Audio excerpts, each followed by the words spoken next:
È trascorso un mese dalla chiusura totale, 4 settimane che hanno catapultato la Marca, l'Italia, in una realtà che non sarà più quella di prima.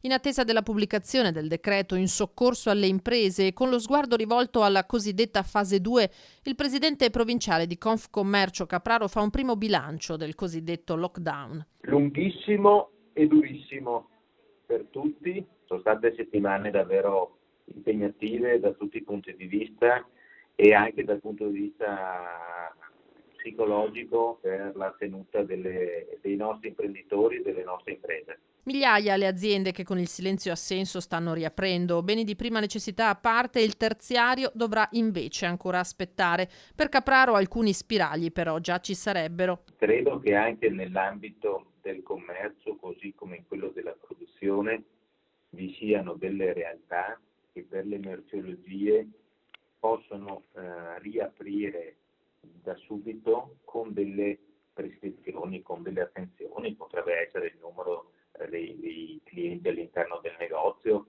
come dicevo sulla ristorazione e i pubblici esercizi, di dove è più facile che si crei l'aggregazione che si sta ovviamente evitando per le ragioni sanitarie di cui parliamo, allora sicuramente ci vogliono dispositivi e ci vogliono modalità diverse e posso anche capire che i tempi vadano ad allungarsi.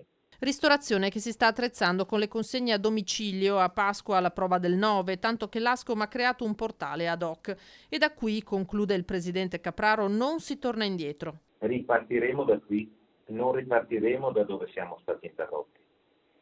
Tutta la consegna a domicilio è una nuova modalità e tra l'altro una nuova abitudine, perché quando dopo un mese, probabilmente 2 mesi, ci si è abituati a quel nuovo sistema, quello è il nuovo servizio per una parte di merceologia.